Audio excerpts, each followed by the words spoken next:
ಇನ್ನು ರಾಜ್ಯದಲ್ಲಿ micro finance ಕಿರುಕುಳ ವಿಚಾರ ಈ ಸಂಬಂಧ ಕಠಿಣ ಕಾನೂನು ಕ್ರಮಕ್ಕೆ ಚಿಂತನೆ ನಡೀತಿದೆ ಅಂತ ಮಂಡ್ಯದಲ್ಲಿ ಕೃಷಿ ಸಚಿವ ಚಲುವರಾಯಸ್ವಾಮಿ ಹೇಳಿದ್ದಾರೆ. ಈ ಸಂಬಂಧ ಕಠಿಣ ಕಾನೂನು ಕ್ರಮಕ್ಕೆ ಚಿಂತನೆ ನಡೀತಿದೆ. ಬಡ್ಡಿ ಹಾಕಿ ತೊಂದರೆ ಕೊಟ್ಟರೆ ಕ್ರಮ ಕೈಗೊಳ್ತೇವೆ. ಇದು ಮಂಡ್ಯದಲ್ಲಿ ಕೃಷಿ ಸಚಿವ ಚಲುವರಾಯಸ್ವಾಮಿ ಅವರ ಹೇಳಿಕೆ. ಮಂಡ್ಯದಲ್ಲೂ ಈ ಬಗ್ಗೆ ಎಸ್ಪಿಗೆ ನಿರ್ದೇಶನ ನೀಡಿದ್ದೇನೆ. ಈ ಬಗ್ಗೆ ಜಾಗೃತರಾಗಿ ನಾವು ಬಡ್ಡಿ ರಹಿತ ಸಾಲ ನೀಡುತ್ತಿದ್ದೇವೆ. PLD ಬ್ಯಾಂಕ್, ಸೊಸೈಟಿ, ಇತರೆ ಬ್ಯಾಂಕ್ಗಳ ಮೂಲಕ ಸಾಲ ಮೈಕ್ರೋ ಫೈನಾನ್ಸ್ಗೆ ಹೋಗೋದನ್ನ ಜನರು ನಿಲ್ಲಿಸಬೇಕು. ಮೈಕ್ರೋ ಫೈನಾನ್ಸ್ನಲ್ಲಿ ಡಾಕ್ಯುಮೆಂಟ್ ಇಲ್ಲದೆ ಬೇಗ ಸಾಲ ಸಿಗುತ್ತೆ ಅಂತ ಜನ ಹೋಗ್ತಾರೆ. PLD ಬ್ಯಾಂಕ್, ಸೊಸೈಟಿ, ಇತರೆ ಬ್ಯಾಂಕ್ಗಳ ಮೂಲಕ ಸಾಲ ಕೊಡೋ ಬಗ್ಗೆ ಚಿಂತನೆ ನಡೀತಿದೆ. ಹೇಳಿದಾರಲ್ಲ, ನಮ್ಮ ಕಾನೂನು ಮಂತ್ರಿಗಳು ಸಹ ರಿಯಾಕ್ಟ್ ಮಾಡಿದ್ದಾರೆ. ಸೊ ಮುಖ್ಯಮಂತ್ರಿಗಳು ಗಮನಕ್ಕೂ ತಂದಿದ್ದಾರೆ.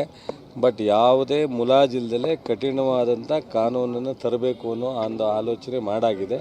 ಬಹುಶಃ ಈ ಅಸೆಂಬ್ಲಿಗೆ ಕಾನೂನು ತಂದು ಅವ್ರ ಮೇಲೆ ಕ್ರಮ ತಗೊಳ್ತಕ್ಕಂಥದ್ದು ಮತ್ತು ನಮ್ಮ SP ಅವರಿಗೆ ಬಹುಶಃ ಇಲ್ಲೇ ನಾನು ಹೇಳ್ತಾ ಇದ್ದೀನಿ, ಯಾರೇ ಸಿಕ್ಕಿದ್ರು ಕಾನೂನು ಒಂದು ಕಡೆ, ಸಾರ್ವಜನಿಕರಿಗೆ ತೊಂದರೆ ಆಗೋದಾದರೆ ಈ ಮೈಕ್ರೋ ಫೈನಾನ್ಸಿಂದ ಸಾರ್ವಜನಿಕರು ಆತ್ಮಹತ್ಯೆ ಆಗೋ ಪ್ರಕರಣಗಳು ಬರೋಂಥದ್ದಾದರೆ ಅವರಿಗೆ ಬಡ್ಡಿ, ಸುಸ್ತಿ ಬಡ್ಡಿ ಹಾಕಿ ತೊಂದರೆ ಕೊಡೋದಾದರೆ ಅವ್ರ ಮೇಲೆ ಯಾವ ರೀತಿ ಕಾನೂನು ಕ್ರಮ ಜರುಗಿಸ್ಲಿಕ್ಕಾಗುತ್ತೋ ಜರುಗಿಸ್ಲಿಕ್ಕೆ ಈಗಾಗಲೇ ಮುಖ್ಯಮಂತ್ರಿಗಳು ಡೈರೆಕ್ಷನ್ ಕೊಟ್ಟರೆ ನಮ್ಮ ಜಿಲ್ಲೆನಲ್ಲೂ ಸೀರಿಯಸ್ ಆಗಿ ಮಾಡ್ತೀವಿ. ಜನರಿಗೆ ಏನು ಸಲಹೆ ಕೊಡೋಕೆ ವಿಚಾರ ಜನರು ಬಹುಶಃ ನಾವು ಈಗ ಆ ಒಂದು ಇದಕ್ಕೋಸ್ಕರನೇ ಬಡ್ಡಿ ರಹಿತ ಸಾಲ ಕೊಟ್ಟಿರ್ತಕ್ಕಂಥದ್ದು.